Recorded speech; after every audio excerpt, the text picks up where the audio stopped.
एक ट्रेडर के पास हमेशा तीन ऑप्शन होता है, बाई करना, सेल करना एंड वेट करना। तो कब बाई करना है, कब सेल करना है, कब वेट करना है, ये डिपेंड करता है कि प्राइस किस लोकेशन पर है। प्राइस की लोकेशन को देखकर आप डिसाइड करते हो कि आपको क्या करना चाहिए। तो जिस प्राइस लोकेशन की हम बात कर रहे हैं उसे आप सपोर्ट एंड रेसिस्टेंस के नाम से जानते हो, उसे ही आप सप्लाई एंड डिमांड के नाम से भी जानते हो। अगर कोई बिना सपोर्ट एंड रेसिस्टेंस के ट्रेड करता है तो हाई चांसेस है कि वो लॉस मेकिंग ट्रेडिंग कर रहा होगा, वो लॉस में ही होगा। जितने भी प्रॉफिटेबल ट्रेडर है या जितने भी प्रॉफिटेबल ट्रेडिंग सेटअप है वो सारे के सारे सेटअप कहीं ना कहीं सपोर्ट एंड रेसिस्टेंस के आसपास ही घूमती है, उसी से ड्राइव होता है। ये सपोर्ट एंड रेसिस्टेंस है जो किसी भी इंस्ट्रूमेंट के प्राइस को मूव कराता है। तो अगर बिना सपोर्ट एंड रेसिस्टेंस के अब तक आप ट्रेड कर रहे हो तो बंद कर दो एंड सपोर्ट एंड रेसिस्टेंस को सीखो, उसको यूज करो अपने ट्रेडिंग के अंदर। आप देखना कि सपोर्ट एंड रेसिस्टेंस को यूज करने के बाद आपकी ट्रेडिंग एकदम बिल्कुल नेक्स्ट लेवल पर चली जाएगी।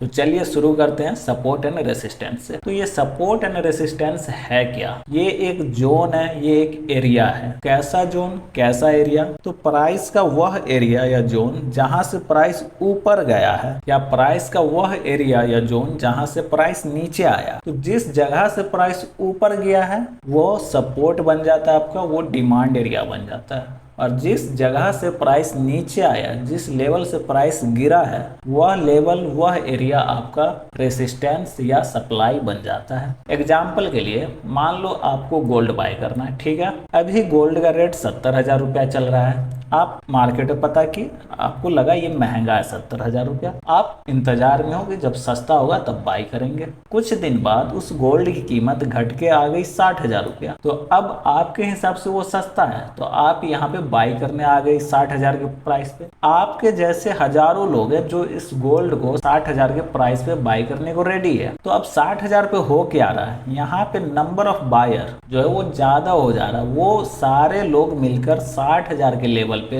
गोल्ड का डिमांड क्रिएट कर रहा है। मतलब गोल्ड जितने लोग बेचने वाले हैं उससे ज्यादा लोग गोल्ड को 60,000 पे खरीदने वाले हो गए। तो 60,000 पे एक डिमांड क्रिएट हुआ। और जब डिमांड क्रिएट होता है, जब बायर ज्यादा होते हैं तो आपको पता है कि प्राइस ऊपर जाता है, क्योंकि सेलर जिस रेट पे बेचेगा बायर उस रेट पे लेने के लिए तैयार हो जाएगा, क्योंकि उसे लग रहा है कि वो जो लेवल है 60,000 का वो सस्ता है, इसलिए वहां से प्राइस ऊपर जाना शुरू करती है, क्योंकि ज्यादा बायर हो गया, यहाँ पे डिमांड क्रिएट हुआ। तो ये 60,000 का लेवल जो है यहाँ से प्राइस ऊपर जाना शुरू किया, तो ये 60,000 का लेवल आपका डिमांड एरिया कहलाएगा या सपोर्ट कहलाएगा। अब जो लोग यहाँ 60,000 पे खरीदे थे वो देखा कि प्राइस चलते चलते चलते चलते चलते यहाँ 90,000 पे पहुंच गया। तो अब ये 90,000 के एरिया पे पहुंचने के बाद जो लोग 60,000 पे खरीदा था उसके मन में आएगा ना कि 30,000 ऑलरेडी वो प्रॉफिट में है, उसे प्रॉफिट बुक करना चाहिए। तो वह 90,000 को ऐसा लेवल समझ रहा है जहां उसे लग रहा है कि ये प्रॉफिट बुक करने का सही जगह है। एंड वह लोग जो 70,000 पे नहीं बेचे हैं, जिसको लग रहा था कि 70,000 भी सस्ता है, वह लोग 90,000 में बेचने के लिए तैयार हो गया होगा, क्योंकि उसे लग रहा होगा कि 90,000 सही रेट है उसको बेचने का। तो एक तो नया सेलर, नए लोग सेल करने वाले, और दूसरा जो 60,000 पे बाई किए थे वो यहाँ पे प्रॉफिट बुक करेंगे। तो दोनों सेलर मिलकर अब क्या कर रहा है कि प्राइस को 90,000 पे रोक रहा है उसके ऊपर जाने से। यहाँ पे क्या हो रहा है कि सप्लाई क्रिएट हो रहा है, नंबर ऑफ सेलर जो है वो ज्यादा हो जा रहा है नंबर ऑफ बायर से। जितने बायर हैं उससे ज्यादा सेलर है। क्यों? क्योंकि जो 60,000 पे खरीदा था वो भी 90,000 पे बेच रहा है प्रॉफिट बुक करने के लिए।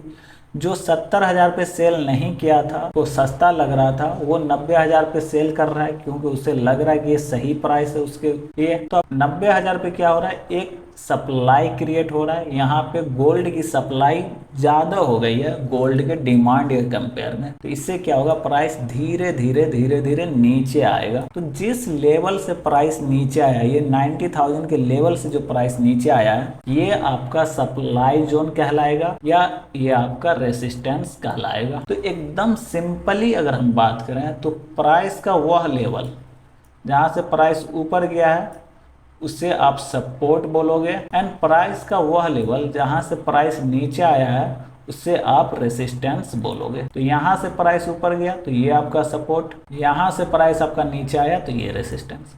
गोल्ड में वही है, 60,000 के लेवल से प्राइस ऊपर गया है तो ये आपका सपोर्ट है, ये आपका डिमांड है। 90,000 के लेवल से प्राइस नीचे आया है तो ये आपका रेसिस्टेंस है या ये आपका सप्लाई जोन है। अब इस supply zone and demand zone को या सपोर्ट एंड रेसिस्टेंस को हम कैसे आइडेंटिफाई करें, ये तो कंसेप्ट हो गया कि जब जिस लेवल से किसी चीज की प्राइस ऊपर जाती है वह लेवल आपका सपोर्ट बन जाता है, जिस लेवल से किसी चीज की प्राइस नीचे आती है वह लेवल आपका रेसिस्टेंस बन जाता है। अब इसको हम कैसे आइडेंटिफाई करें वो देखते हैं। ये देखो, आपको जब भी सपोर्ट या रेसिस्टेंस को आइडेंटिफाई करना हो तो आप देखो चार्ट पे कि प्राइस कहाँ से नीचे आया है, कहाँ से नीचे आया है। तो जिस लेवल से प्राइस नीचे आया है वह लेवल आपका रेसिस्टेंस हो जाएगा। तो जब आपको वह लेवल पता चल जाए जिस लेवल से वो नीचे आया, वहाँ पे एक लाइन आप इस तरीक़ा से ड्रॉ कर दो, ठीक है। तो ये लेवल हो गया आपका रेसिस्टेंस।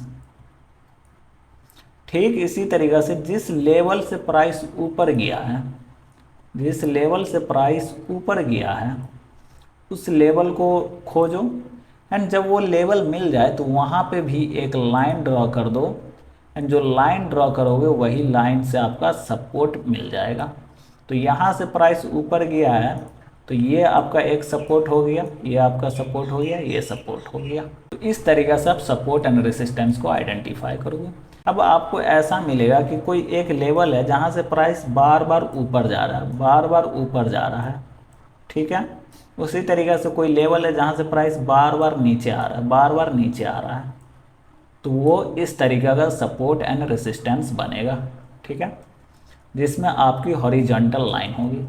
अब देखो ये सपोर्ट एंड रेसिस्टेंस को चार्ट के ऊपर कैसे ड्रॉ करेंगे वो भी हम देखेंगे। साथ हम एक ऐसे टूल के बारे में भी आपको बताएंगे जो ऑटोमेटिक आपको सपोर्ट एंड रेसिस्टेंस चार्ट के ऊपर ड्रॉ करके दे देगा। ऑटोमेटिक वो लाइन खींच देगा सपोर्ट एंड रेसिस्टेंस का, आपको मैनुअली लाइन खींचने की ज़रूरत नहीं है। चलो आगे चलते हैं। अब देखो यहाँ पे क्या हुआ, यहाँ पे प्राइस यहाँ से ऊपर गया ये, और यहाँ से प्राइस नीचे आया। तो जिस लेवल से प्राइस नीचे आया वो आपका रेसिस्टेंस बन गया। लेकिन यहाँ पे देखो, यहाँ से प्राइस ऊपर गया तो ये तो आपका सपोर्ट बना, लेकिन ये जो रेसिस्टेंस था इस पे तो प्राइस रुका ही नहीं, यहाँ से तो नीचे आया ही नहीं, इसके ऊपर चला गया। तो ऐसा क्यों हुआ और ऐसे केस में क्या करना है?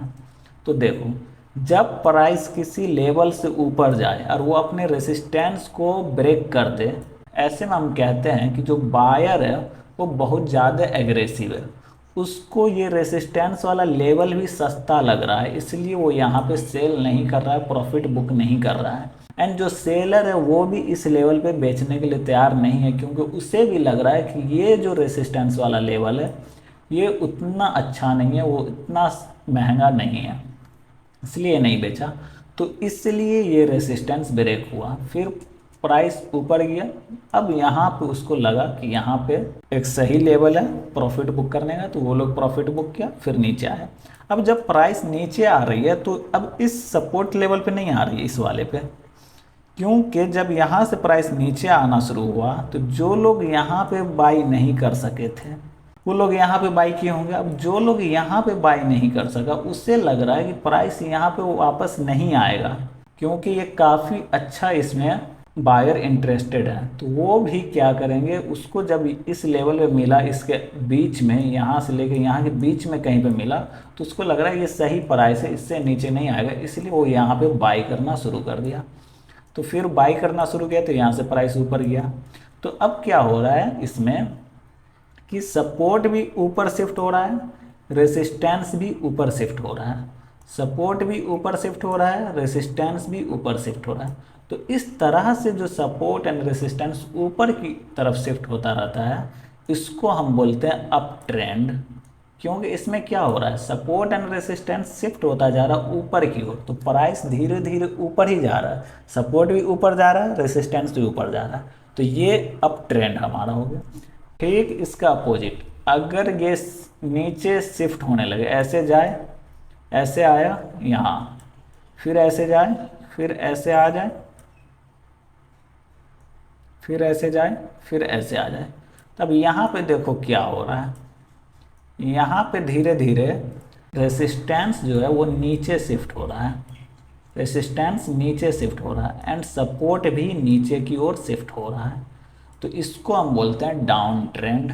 तो इसके पीछे क्या लॉजिक है कि जो लोग यहाँ पे सेल नहीं कर सके थे वो वेट कर रहा है प्राइस के यहाँ आने का, लेकिन वो देखा कि जो प्रीवियस सपोर्ट है वो ब्रेक हो गया, प्राइस उसके नीचे चला गया, तो अब उसको उम्मीद नहीं है कि प्राइस इस लेवल पर आएगी। तो जैसे ही यहाँ पे कुछ बायर मिलके इस प्राइस को ऊपर भेजा तो वो वहाँ पे सेल कर दिया। अब वो सेलर उस प्राइस को धीरे धीरे नीचे ला रहा है। अब जो बायर है वो देख रहा है कि पिछला जो सपोर्ट था वो तो काम किया नहीं, वो तो ब्रेक हो गया, तो उसको डर लग रहा है कि इस लेवल पे वो बाई करे या ना करे, इसलिए उन्होंने बाई नहीं किया। तो प्राइस क्या हुआ, इस लेवल को ही ब्रेक करके नीचे आ गया और फिर ये उसको सही लेवल लगा तो यहाँ पे उन्होंने बाई किया।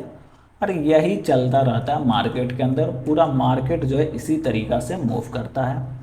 तो जब इस तरीक़ा से प्राइस अपने सपोर्ट या रेसिस्टेंस को ऊपर की ओर शिफ्ट करने लगे तो वो अप ट्रेंड, जब नीचे की ओर शिफ्ट करने लगे तो वो डाउन ट्रेंड। और इस टाइप के मार्केट में जो हम सपोर्ट एंड रेसिस्टेंस ड्रॉ करते हैं वो ट्रेंड लाइन के हेल्प से। तो 2 लाइन खींचेंगे वो हमारा बता देगा। ये एक लाइन है ट्रेंड लाइन, देखो ये हमारा रेसिस्टेंस रेसिस्टेंस रेसिस्टेंस, ठीक इसी तरीके से सपोर्ट। ठीक है, अब देखो ये जो सपोर्ट एंड रेसिस्टेंस है, ये जो सपोर्ट एंड रेसिस्टेंस है कभी ना कभी तो ब्रेक होगा, ऐसे ही तो नहीं रह जाएगा कि हर बार प्राइस वहीं से नीचे आ जाए या वहीं से ऊपर चला जाए। तो जब ऐसा होगा, जब कभी भी क्या हो कि रेसिस्टेंस ब्रेक कर जाए, क्या हो, रेसिस्टेंस ब्रेक कर जाए जब कभी भी, तो जो रेसिस्टेंस ब्रेक किया है वो अब सपोर्ट का काम करेगा। जैसे प्राइस सपोर्ट से चला, वापस नीचे आया रेसिस्टेंस से, फिर ऊपर गया रेसिस्टेंस से नीचे आया, फिर आप देखो यहाँ पे क्या हुआ, रेसिस्टेंस ब्रेक हो गया। तो जब ये रेसिस्टेंस ब्रेक हो गया तो अब तक ये रेसिस्टेंस था, लेकिन अब ब्रेक होने के बाद प्राइस ऊपर चला गया है, तो अब यही रेसिस्टेंस सपोर्ट का काम करेगा। यहाँ पे जब प्राइस आएगा तो ये सपोर्ट का काम करेगा और प्राइस यहाँ से ऊपर जाने की कोशिश करेगा। यहाँ पे ये रेसिस्टेंस ब्रेक हुआ, प्राइस ऊपर गया ब्रेक करने के बाद, जब वापस आ रहा है तो अब ये रेसिस्टेंस क्या कर रहा है, सपोर्ट का काम कर रहा है और यहीं से प्राइस को ऊपर भेज दे रहा है। ठीक इसी तरीक़े से जब प्राइस धीरे धीरे नीचे आके इस सपोर्ट को ब्रेक करे, जब ये सपोर्ट को ब्रेक करेगा, ये सपोर्ट को ब्रेक करेगा तो अब तक जो ये सपोर्ट था ये अब रेसिस्टेंस का काम करेगा। तो जब प्राइस यहाँ से वापस ऊपर जाना शुरू करेगा तो ये जो पहले सपोर्ट था अब ये रेसिस्टेंस हो चुका है और यहाँ से प्राइस नीचे आने की कोशिश करेगा, चांसेस रहेगा कि प्राइस यहाँ से नीचे आ जाए। तो क्या हुआ कि जब रेसिस्टेंस ब्रेक होता है तो वह रेसिस्टेंस सपोर्ट में बदल जाता है और जब सपोर्ट ब्रेक होता है तो वह सपोर्ट रेसिस्टेंस में बदल जाता है। इसको बोलते हैं हम flipping of support and resistance. चलिए अब आपको दिखाते हैं चार्ट पे कि इसको कैसे हम चार्ट पे ड्रॉ करेंगे और कैसे वह टूल को यूज करेंगे जो ऑटोमेटिक हमारा सपोर्ट एंड रेसिस्टेंस ड्रॉ करके देगा। तो ये आप स्टॉक्स का अकाउंट है, इसमें हमने 15 मिनट का बैंक निफ्टी का चार्ट खोल लिया है। ठीक है, अब देखो हमने क्या बोला कि हमारा सपोर्ट वह एरिया जहाँ से प्राइस ऊपर गया है एंड रेसिस्टेंस वह एरिया जहाँ से प्राइस नीचे आया है। तो इसमें देखो यहाँ से प्राइस ऊपर गया है, यहाँ से प्राइस ऊपर गया तो ये मेरा एक सपोर्ट है, यहाँ से प्राइस नीचे आया है तो ये मेरा रेसिस्टेंस है। तो इसको ड्रॉ कैसे करेंगे, हम यहाँ चले जाएंगे ट्रेंड लाइन टूल्स में। ठीक है, यहाँ पे देख रहे हो हॉरिजॉन्टल लाइन, ये हॉरिजॉन्टल लाइन हम ड्रॉ कर देंगे यहाँ पे। तो एक हॉरिजॉन्टल लाइन ड्रॉ किए, 2। क्यों हम 2 लाइन ड्रॉ किए, हमने बोला कि हमारा सपोर्ट या रेसिस्टेंस एरिया होता है, जोन होता है, सिंगल लाइन नहीं। तो ये पूरा जोन, ये पूरा जोन अब हमारा सपोर्ट है। तो जब प्राइस यहाँ से धीरे धीरे नीचे आएगा इस एरिया में तो यहाँ पे हम उम्मीद कर सकते हैं कि यहाँ से प्राइस वापस से ऊपर चला जाए। ठीक है, उसी तरीक़े से हम अपना रेसिस्टेंस मार्क कर लेंगे। तो रेसिस्टेंस को कैसे मार्क करें, सेम हॉरिजॉन्टल लाइन ठीक है, अपना एरिया मार्क कर लिए। तो अब जब प्राइस देखो, जब प्राइस यहाँ से चल के गया इस एरिया में यहाँ, तो यहाँ देखो रेसिस्टेंस लिया इसका और प्राइस धीरे धीरे नीचे आ रहा है। तो अब नीचे से फिर जब प्राइस वापस जाएगा इस एरिया में तो हाई चांसेस है प्राइस यहाँ से नीचे आए, और जब ब्रेक हो जाएगा तो यही सपोर्ट जो है ये वाला, जब ब्रेक हो जाएगा तो यही रेसिस्टेंस आपका सपोर्ट बन जाएगा, और नीचे ब्रेक हो गया तो यही सपोर्ट आपका रेसिस्टेंस बन जाएगा। अब दो लाइन की जगह आप रेक्टेंगल बॉक्स से भी ड्रॉ कर सकते हो। जैसे मान लो हमें ये लाइन मार्क करना, तो यहाँ पे आप रेक्टेंगल बॉक्स बना दो इस तरीक़ा से, ठीक है। ये सारे टूल्स आपको अपस्टॉक्स के अकाउंट में मिल जाएगा चार्ट पे। आपका अकाउंट नहीं है तो आप ओपन कर सकते हो, लिंक डिस्क्रिप्शन में दिया हुआ है। अब हमने कहा था कि एक ऐसा टूल बताएंगे जो आपको automatic supply and demand draw करके देगा, या सपोर्ट एंड रेसिस्टेंस। तो आपको क्या करना है, ये इंडिकेटर में चले जाना है, इंडिकेटर्स एंड स्ट्रेटजीज में, वहाँ पे क्लिक करना है और यहाँ पे टाइप करना है पिवट पॉइंट।